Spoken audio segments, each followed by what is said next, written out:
You're listening to the Ask Drone U podcast. You ask, we answer your drone questions. Whether you're here to turn your passion into profit or you simply fly for fun, we're a community of learners and teachers who aspire to achieve greatness. We are Drone U. Hey everyone, and welcome to another fantastic episode of Ask Drone U. This week in the news, we have a lot to bring you, and we have a lot of topics as new drones are being released. Conferences are happening all over, but which ones are actually useful? To bring in this week's drone news, joining me today is Haya Costello from Drone DJ. Haya, welcome to the show, my friend. Hey Paul, good morning. How are you today? Doing well, doing well. How are you? Very good, very good. I mean, fall is setting in here in New York, so temperatures have dropped quite a bit. Weather's still nice, so it's still good for flying drones, but it's definitely getting colder and the days are getting shorter. So kind of sad to see summer go away, to be honest. It is sad to see summer go away. It's been getting cooler here as well, as Balloon Fiesta literally takes flight this week in Albuquerque. And we're excited because we're going to be shooting that this week ourselves, and I think it's going to be a lot of fun to be there, and I think it's going to be a lot of fun also to showcase how events are allowing drones and how they're not allowing drones. But moving on into our first piece of news this week, Haya, unfortunately I wasn't able to join you at Airworks because we were doing a training at the NTSB Training Academy. But I've heard a lot of stories coming out of Airworks, maybe not what we expected, but excited to hear from you. What's new? Yeah, totally. So last week we had DJI Airworks. Last year it took place in Dallas, Texas. This year it was in Los Angeles in California. And the setup was definitely smaller than last year. I'm not quite sure what the number of attendees were, but I think it was around the same size as last year, or maybe slightly less. It's still a pretty big event, I think, for one company to organize, especially in the drone industry. It started off with a media day on Monday last week, where we were invited to come over. We got a sneak preview of DJI's news, and also we were taken to a training facility of the Los Angeles Fire Department, which was actually really cool because we got to meet with some firemen out there and listen to their stories about how they use drones, the kind of situations they run into, and the types of drones that they use. So that was definitely a very interesting afternoon. And then on Tuesday, the event officially opened with Mario Rebello, the chief basically here in the North American market. And he started out his keynote presentation with a commitment to safety and data security, and saying that, hey, your data on your drone is going to be yours and it's not going to be sent to China or anything like that. We were able to record the entire keynote, and I'll be making those videos available this week on YouTube. So if you weren't able to go to DJI Airworks, and if you're interested to see some of those keynote sessions or presentations, check out Drone DJ on YouTube, and you'll be able to see quite a few of them actually. Of course, the news when it comes to drones was that DJI focused this year quite a bit on the agricultural market, and they launched the new DJI Agras T16, which is a drone that was already used in Asia, but now will be brought to the US market as well. And this is one of those massive drones. So don't think of a phantom-sized drone, but they're much, much bigger. They're used to spray pesticides over crops, and they carry, I think it's 16 liters worth of fluids. So the batteries are big, the props are big. It's a monster drone, basically. The second drone that DJI launched at this event was the DJI Phantom 4 Multispectral. And this is a drone that has a multispectral camera with 6 2-megabyte sensors that are able to basically scan an area. And it's, again, aimed at the agricultural market. So you should be able to use these drones to fly over your farm grounds and basically get a sense of how your crops are doing, how the soil conditions are. And by having that information available quickly, you would be able to optimize how you run your farm. Now, I think you've been able already to fly the DJI Phantom 4 Multispectral, so maybe we can talk a little bit about that as well. Yeah, so far we actually did have a chance to go out and fly the P4 Multispectral and tested it against the EBX with the MicaSense RE, and then we also had a chance to test it against the Wingtra drone with the MicaSense Red Edge MX. to give it a real test against, the existing multispectral drones. Now, the idea for the review, Haya, was to really see the efficiency of each drone. How simple and easy was it to essentially fly each individual drone and map this very small area in Denver? Now, we haven't had these podcasts come out yet, but we did film 2 podcasts, one with Greg from Scholar Farms. talking about the P4 Multispectral and what it can really be used for. And, with the fact that it's got 6 sensors, and those 6 sensors are typically 2 megapixel sensors. Now, while that may sound small to most people, the other multispectral sensors are often 1 megapixel, or even 1.2 or 1.5 megapixels. So frankly, they're very small. Now, what does that mean? Well, it essentially means that the P4 Multispectral can cover larger areas with less imagery. The only thing that we found was with the initial testing unit that we were provided with DJI, it seemed to have a heavy battery usage, meaning that the area that would typically take to maybe map with 1 battery took 2 batteries. So very interesting. We haven't tested the results yet. We're running them all through Pix4D Fields to see which unit would be the best. But my first impression here, Haya, is that the DJI P4 Multispectral is really going to be utilized for people who need high accuracy indexing of farms when the farms are just really coming to fruition. In addition, it's really going to be interesting to see how the P4 Multispectral is used, because since it's not a fixed wing and it's going to take a significant amount of power to actually map these larger areas, which are crops, right? Farms are typically large areas. Well, in order to map those areas, it's going to take a significant amount of batteries. But the true test will be, how is the quality of that imagery versus the fixed wings? Because again, we think the DJI P4M is going to be really good for, well, I think it's going to be all about winery and crops that really have a high value and are small. What kind of flight time did you get out of the Phantom 4 Multispectral? Because if you look at the specs, it says that you should be able to get a maximum of 27 minutes worth of flight time. And I would imagine that if you look at the Midwest, at some of those farms, their lands are enormous, basically. So you would need a number of batteries for sure. But did you get anywhere near those 27 minutes that DJI promises? Well, without running a true test and really understanding exactly the true flight time, our first mission actually only lasted 14 minutes. Now, there's a couple of caveats here, right? Because in Denver, we're at high elevation. So typically, you never get the promised flight time anyway because you're already at elevation. But what does that typically look like? Well, on a typical P4, when they say we get 28 minutes, here at altitude, we typically get 22 to 23. So there's always a loss at elevation, but the amount of loss was significant. So we're going to be running some further tests on flight time, because we think with the RTK unit and the added light sensor and the added camera, we're really adding a significant amount of weight to this little drone. And once again, I will say that we were actually floored at how little flight time there was available. Now, the DJI Phantom 4 Multispectral will be available through authorized DJI Enterprise dealers worldwide for $6,500. Then you can get the RTK2 mobile base station as well in combination with the drone for $9,100 US. I mean, if you look at prices, is this setup from DJI a lot more competitively priced than, let's say, some of the alternative drones you've flown that day? Well, it is competitively priced because the Wingtra, I believe starts at about $35,000, $40,000.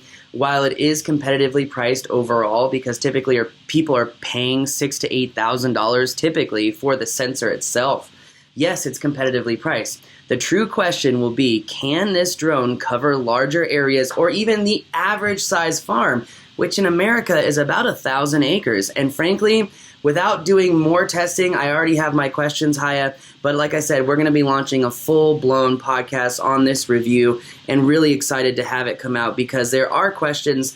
Because while the camera offers a very good quality, how do we actually calibrate that camera? Because we had the luminosity sensors out along the field and we're taking pictures of them.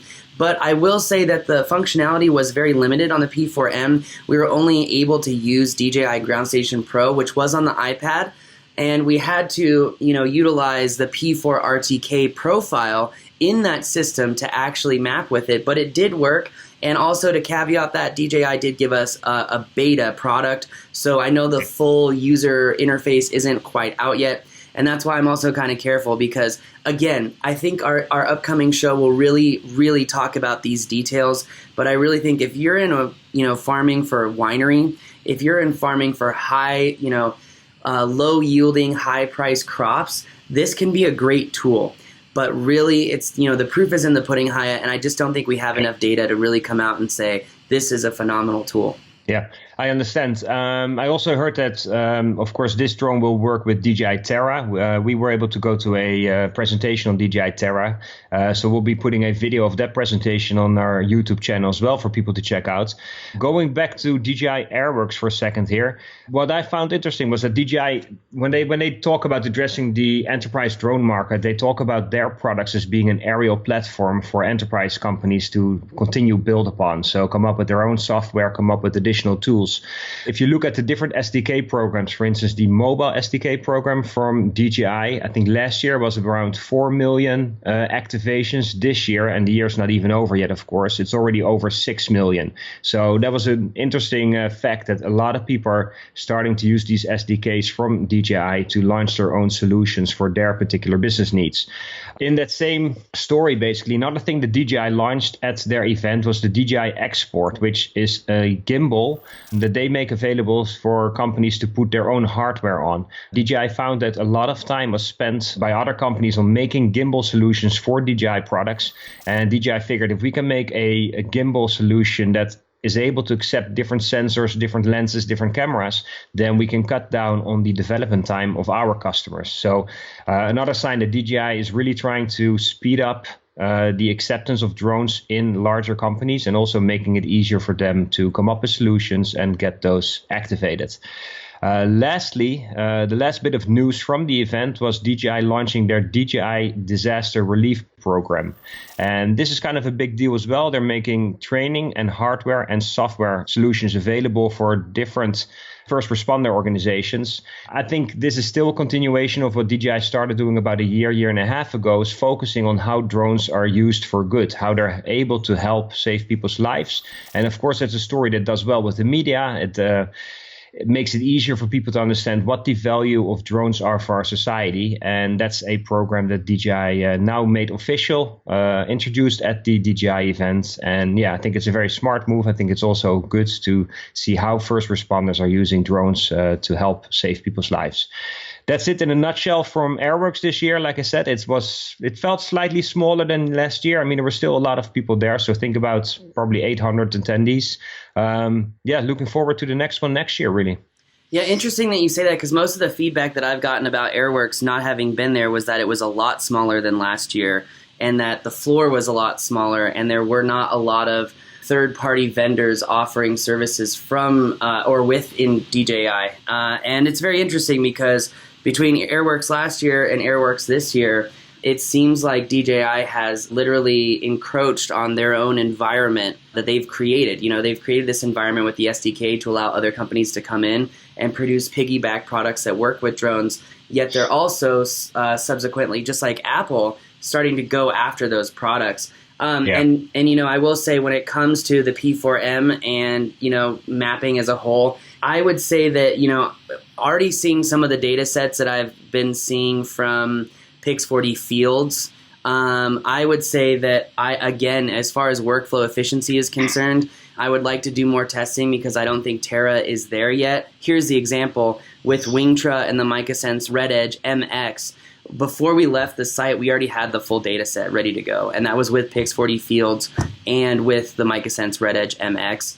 I don't think the workflow is that seamless just yet with the P4 Multispectral, so I would really pump the brakes on Terra and say, like, you know, before we promote this to everyone, I'm not really sure that it's there yet. So, but I do appreciate Hai coming on and speaking about Airworks because I wasn't able to be there, and I have not heard anything about that custom gimbal solution, which I think could actually be really cool, even for drone service providers myself. I mean, I can already see how useful that would be in absolutely crushing the mapping competition.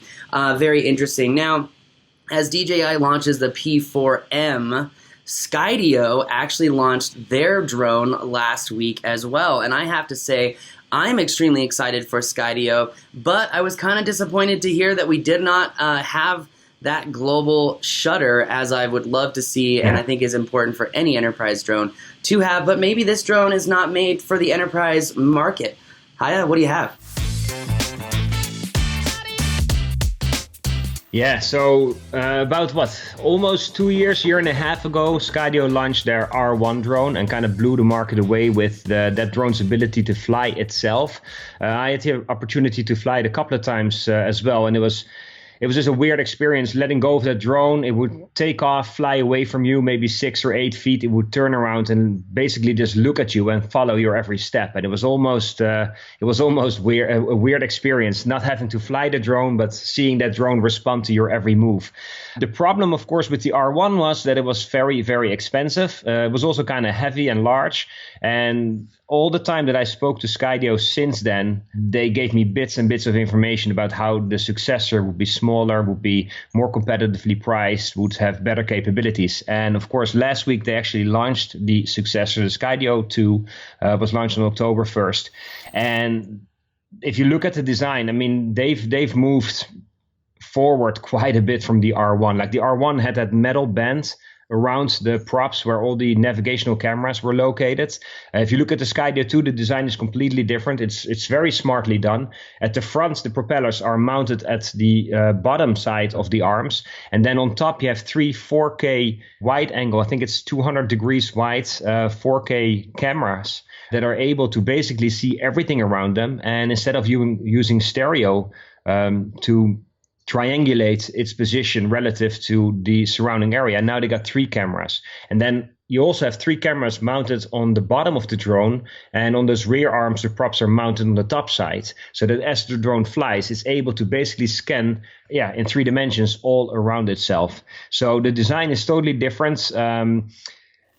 It seems like it's going to be easy to hand launch and hand catch this drone. However, if you want to land the drone on a regular surface, those front props seem to be very vulnerable. So if it's an uneven surface, that might not be the right way to go.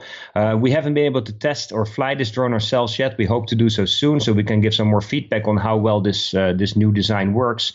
If you look at the main camera, it's mounted on a 3-axis stabilized gimbal. It's a 10-bit camera that shoots 4K video. It's 60 frames per second in HDR. So it's actually, those specs are quite impressive. It's not a 20 megapixel sensor. It's only 12.3 megapixels. And it's a 1/2/3 CMOS sensor from Sony in combination with an f2.8 lens. Now, if you look at the feedback that we got on Drone DJ, but also that I've seen on Facebook and on Twitter, that some people were somewhat underwhelmed with the specs of the camera.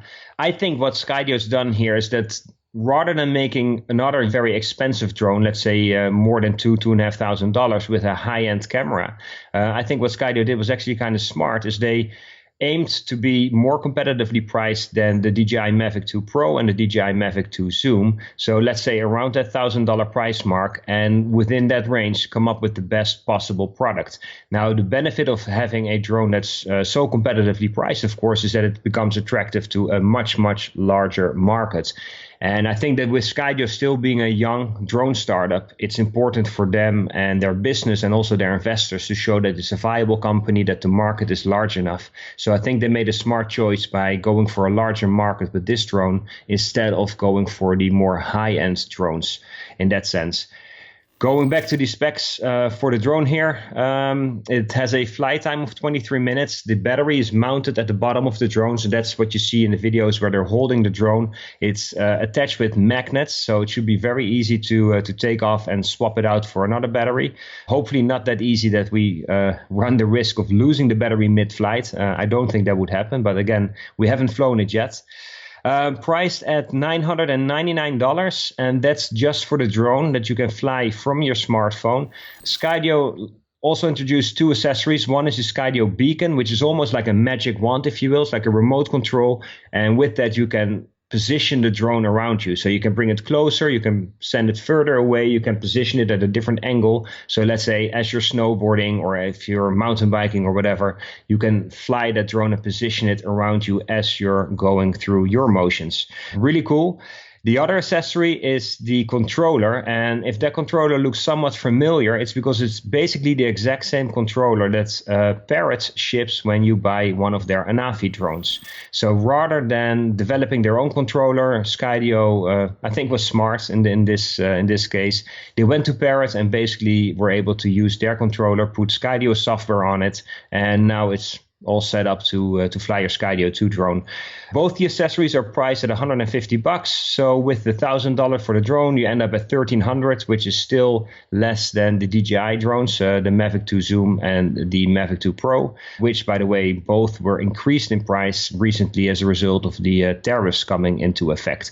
So wrapping it all up, with the Skydio, you get a drone that has that famous Skydio autonomous flying built in, which, if you haven't tried it yet, I think it's going to blow you away. I mean, the drone flies like no other drone.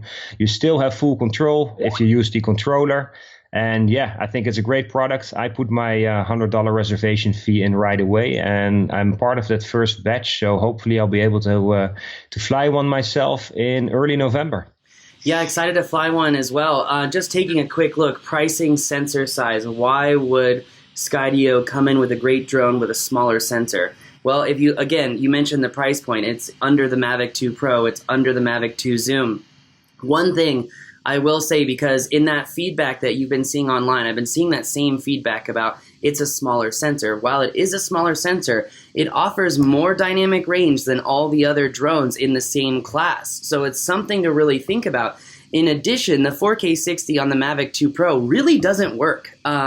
You get those really, noisy edges, and the sensor can only, really handle maybe a minute of doing 4K 60 video. And we tend to not even use it on the Mavic 2 Pro. We tell everyone to shoot 27K at 60 frames per second. So that being said, why would Skydio come in at a lower price point? Well, is it to really attract more and more drone users because they're allowing for this absolutely insane obstacle avoidance? I mean, I've watched those videos of the Mavic 2 Pro and the Skydio following the same, object. And I've had that issue with the Mavic 2 Pro coming to a stop and not flying anymore. So to see that in real life and show how the Skydio is still flying around objects and whatnot, it's absolutely spectacular. I mean, unbelievable. Yeah. So on a macro perspective, I think it's also smart because if they sell a lot of these drones to, moms and dads who want to shoot their kids on boats and follow boats and have something that's simple and easy to make their family look cool, here we are back to some sort of exciting way to draw new users in. And if they then utilize this new user base to then create a more powerful enterprise drone, then I think that we're really onto something. But, don't forget, Skydio is really pushing public safety because their drone can navigate environments that other drones cannot navigate. So I would say that they are doing a lot of really cool stuff. And I think it's gotten the attention of DJI because all of a sudden the Mavic 3 has been quote unquote leaked 2 days after Skydio. And again, I would say that I'm really, really excited for Skydio, excited for what they come out with. And like you, Haya, I'm a part of that first group, and I'm excited to see that it is sold out. But in this next piece of news for this week, these aren't the only new drones that are coming out. But while other drones are coming out, they're also not nearly as exciting. Now, I don't know about you, Haya, but I am pretty frustrated that these drone manufacturers who it sounds like are letting people go, they're bleeding from the edges. They literally are, trying to scramble to sell units, and they continue to launch these subpar units. And it just makes me wonder, are they listening to the community as a whole? So what do you have for us from Yuneec? It's a good point that you make there. I mean, Yuneec launched a drone last week, and they now partnered with Leica, and not Leica that some of you might know from the mapping world, but Leica from the camera world. Leica, of course, is a very, is a camera manufacturer that goes way, way back. I mean, I think they've been in existence for probably close to, if not over 100 years or so. They make very high-end, small, portable cameras that are seen as a luxury item for sure. I mean, the price tag could easily be $6,000-$7,000. Get 2 or 3 more lenses, and you're getting close, if not over $10,000 for one of those setups. So it's high-end stuff, basically almost in the same price range as some of the Hasselblad cameras and lenses that are out there. Now, Yuneec partnered with Leica and launched a Typhoon H3 with an Ion L1 Pro camera, and it's almost it's almost like they take a page out of DJI's playbook, I guess, with DJI and Hasselblad. I mean, we have seen, of course, with the DJI Mavic 2 Pro that they use the Hasselblad name. In this case, Yuneec uses the Leica name to help sell more drones. Now, the drone itself is not that much different. It's really about the camera that they developed with Leica. It has a 1-inch sensor, which is really impressive, but on the flip side, you still run into range issues with this particular drone. So is it exciting? Yes. I mean, it's great to have yet another drone on the market. I totally agree with you that I think it kind of falls short of living up to customers' expectations. And I don't think it's really going to blow anybody out of the water. But then again, it's good to see new products. So I can't fault them for that.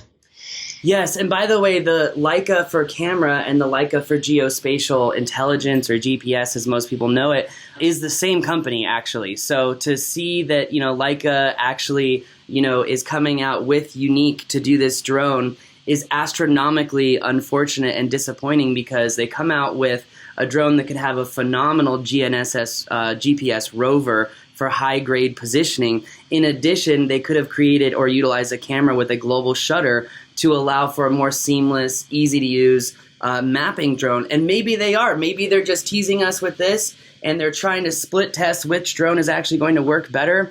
But I have to say, when I talked to Bill English from the NTSB and talked to On Good Singh and talked to a couple other people, at the Pix40 user conference this last week, which, by the way, was phenomenal, probably the best conference I've been to all year long, and I have yet to see any more value come out of a conference than that one all year or 2 years in a row. But I will say a lot of us are really disappointed with this drone. Doesn't have a global shutter. Again, you talk about the range, and when you have such a lackluster range with that drone will not even qualify for some of the exemptions of Part 107. So if you want to do a BVLOS waiver, can't use that drone. If you want to do an EV LOS, can't use that drone. I mean, there's some issues. There's some very significant issues that I really wish they would solve, because, if you had a great transmission system, a global shutter with this particular camera setup, and you have the ability to utilize the drone with third-party apps to do mapping, I mean, you have now, essentially a Phantom 4 replacement, but we didn't have any of those things, so we don't have a P4 replacement. So let's just move on to this next piece of news, which is a lot more exciting. So as the battle for local malls and in-person shopping battles with Amazon, what is the one key thing that could make your personal shopping more personal? Well, what if stores like the mall could deliver your materials, your products, and the items that you bought online right to your doorstep? What if the stores that your wife knows that she likes and she knows how the clothes fit her, what if those stores could do drone delivery much like Amazon's 2-day delivery?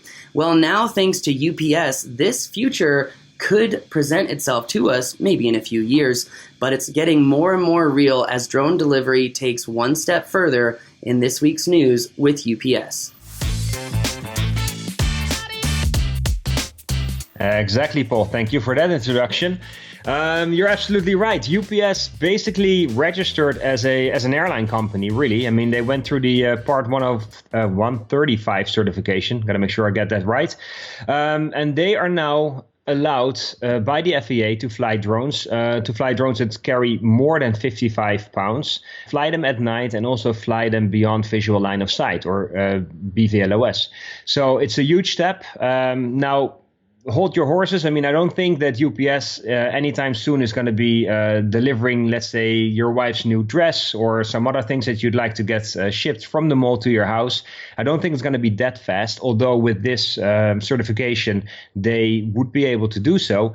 However, UPS said that initially they're going to focus on things like blood samples and medical supplies being shipped across hospital campuses. So, for instance, in North Carolina, WakeMed Hospital in Raleigh, they used the drone to ship blood samples and medical supplies from point A to point B. So basically, it's a predefined fixed route, and they fly the drone back and forth. Cuts down on time, makes it a lot more efficient. But those are the kind of ways that these drones initially will be used. So UPS is looking to expand this program program to other hospitals. However, yeah, technically they would be able to fly from malls, and you would wonder how far that's future, how far away that is from us with companies like UPS getting these kind of certifications. So it's a big breakthrough for sure. I'd like to see where they're going to expand this program and how they do with those tests. Yeah, and then find out what their plans are longer term, where they see the first opportunities to expand this drone program, really. Yeah, very interesting. I will say it's interesting, too, that they go after medical supplies first because, you know, one of the things that we learn in business school is the fact that if your business has kind of that greater good mentality, the propensity for you to succeed is much, much higher because people see a macro use case of helping other people, and they typically want to be on that train. They want to help other people. But I think we all know what this is really about, which is pushing consumerism. So we have to start with doing what's good, and I think that's phenomenal. And I think there are a lot of people, especially in today's day and age where we have a high propensity of doctors in urban environments, yet in the rural areas it's extremely difficult to find the same level of care and even the same level of supplies. So I think UPS is really solving a problem, but I also think it's very easy to showcase what's the end goal here. So with that news, there's also even more news, even more product releases. And Haya, it makes me wonder, is October just the time for everyone to drop their new products to get them excited for the holiday season? Because it looks like GoPro has a reaction to the new Osmo Mobile. What happened with GoPro this week? Yeah, I totally agree. I mean, all the companies are getting ready for the shopping season, the Q4 season, if you will. GoPro just released their GoPro Hero 8 as well as their GoPro Max360, which is that 360 camera. Priced basically as you would expect from GoPro. The GoPro Hero 8 Black goes on sale for $399, and the GoPro Max360 sells for $499. DJI just released their DJI Osmo Action, which was very competitive to the GoPro Hero 7 Black Edition.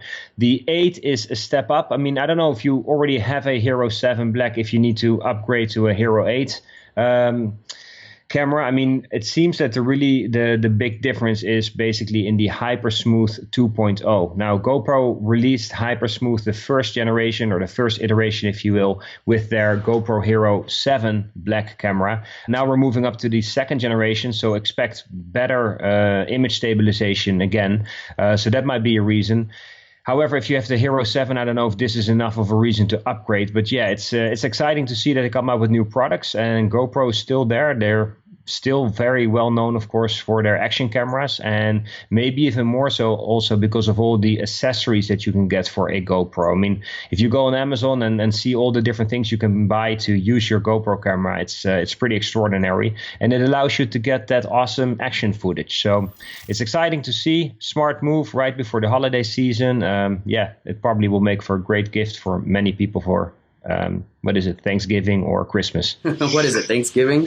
Hey, give thanks, give a GoPro, you know? Turkey, yeah, it's so 1999. So, exactly. But no, it is exciting to see what they do. You know, everyone's releasing cameras, so I feel like next year, 2020, is really going to be the year that everyone updates their camera bag. I know I am myself, but I don't think it's going to be with GoPro. Now, on that bombshell, we've got a lot of really cool stories to really wrap up the last 2 weeks of news, and apologies to anyone who has been watching and missed last week's news. It was quite a hectic week again with the Pix40 user conference going on. Now, that being said, Hi, it looks like we have some really cool little tidbits. So when it comes to Puerto Rico, crocodiles, whales, and Aussies, what do they all have in common? Not really sure, other than it's drone news. What do you have for us?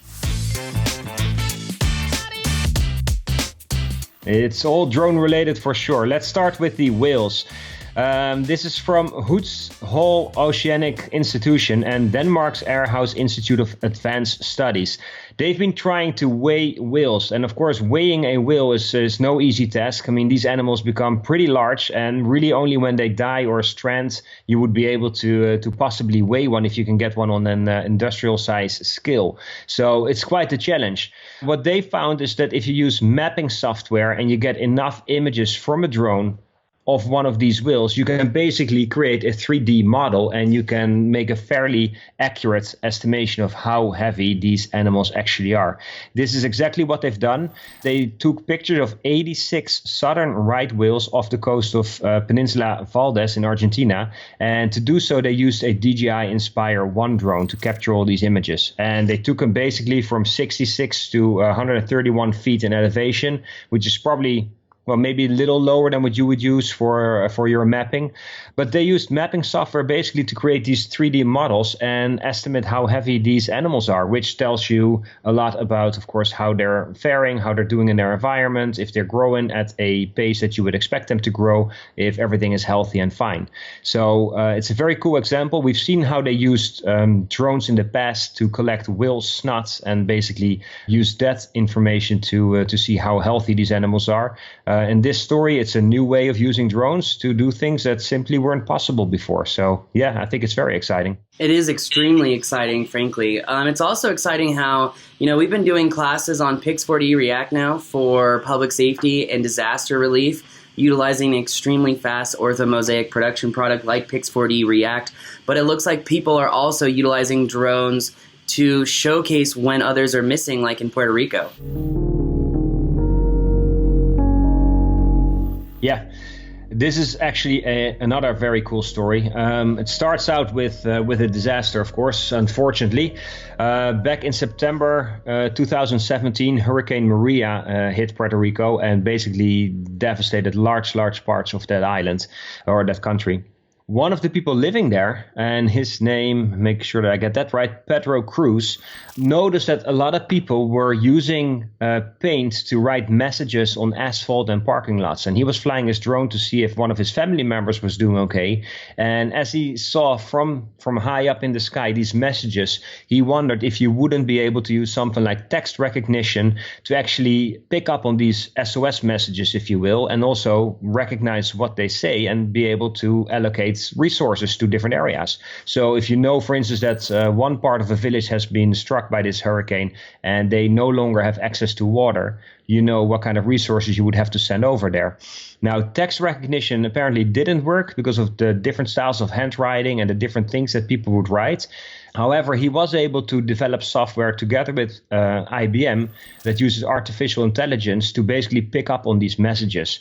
They did make one change. They now use a set of predefined images, if you will, from the United Nations. They recently released a large number of these signs.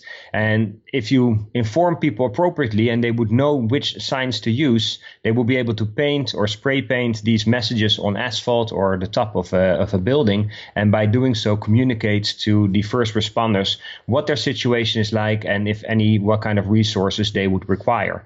Of course, the drone is the ideal to fly over large areas at a low enough altitude where the resolution of the images is so high that you would be able to use these images for this purpose. And again, I think it's a really cool story of how drones can make a difference and in this case potentially help save people's lives. I think it's a phenomenal use case, and again, drones continue to save lives. So much news for this week, Haya, as we're almost 40 minutes into this news show. I mean, it is crazy. So can listeners expect to have another news show this week? I think so. I think if I come down to New Mexico, as we're planning to do later this week, we should be able to crank out a show in person, I think. Yeah, I'm excited to have you here in the studio so we can do just that, because there is an astronomical amount of news going on, and it seems like the drone industry is really picking up steam in this last quarter of 2019. And I think that also showcases that 2020 is going to be quite a powerful year in the drone industry. Totally, I totally agree. You want to run through these last two stories quickly? We have one from Australia. Yes. Very interested to hear what's going on in Australia as drones continue to save lives again. Sorry to interrupt you in your life-saving examination of how drones are, again, life-saving. So Awesome. This story takes us to Australia. We reported on this company, the Ripper Group, with their Little Ripper, as they officially call their drone, probably a year and a half ago. They used drones to patrol the beaches, and they programmed their artificial intelligence software to be able to recognize different shapes and forms in the water. So think of people swimming in the water, people surfing in the oceans, but also dolphins and sharks. And the drones were used to warn people of sharks getting near the beaches where people would enjoy the ocean. Now, fast forward a year or so, Amazon Web Services now partnered with the Ripper Group to basically expand their software capabilities and to be able to process these images much faster, and therefore be faster in their response services and say, hey, we got a shark here, or we got no danger whatsoever. They've moved this service now up to the northeastern part of Australia as well, and they now use it to identify crocodiles also. I mean, in Australia, you have crocodiles that swim both in fresh water as well as in the ocean. And this software is now able to recognize 16 different animals in the water, one of which now, of course, are the crocodiles. And there have been a number of fatalities in the last so many years with crocodiles injuring or even killing swimmers. So to use drones, again, to keep people safe is a big deal. And yeah, I think this is a very smart application of drones in Australia. Definitely. Seems like the world is finding more and more ways to utilize data to just help other people. It's amazing. Yeah. What else do you have, Haya? You said you had two more. Two more, and this one ties back to Australia as well. We spoke about this, 2 or 3 weeks ago. An Australian couple, kind of internet famous with Instagram and whatnot. They travel the world, they take amazing pictures of amazing locations, and they ended up in Iran, flew a drone in Iran, and then, of course, no surprise, they were arrested and thrown into jail. Now, jails in Iran are a little different than what people might expect, let's say, in Western Europe or the US. These jails are pretty rough and tough in Iran. And, of course, a lot of people were concerned because if you're arrested and thrown into jail, you might stay there for, let's say, 10 years or so, because they were being accused of using the drone for espionage. Now, luckily, behind the scenes, the Australian government has been able to get these folks freed. Apparently, they're back now in Australia, safe and sound. Their names, by the way, are Jolie King and Mark Firkin, if I pronounced that correctly. But we're happy to report that at least they're no longer in a jail in Iran, and they had been there actually for quite some time, a couple of months. So it must have been a pretty harrowing experience, I think, for them. But luckily to report, or happy to report, they're back safe and sound in Australia, and I'm sure they'll continue their travels. Definitely happy to hear that they are not a victim of politics in Iran, and that's good that they're getting out. I wonder if it would be the same if they were American. Hopefully it would be, but it probably wouldn't be.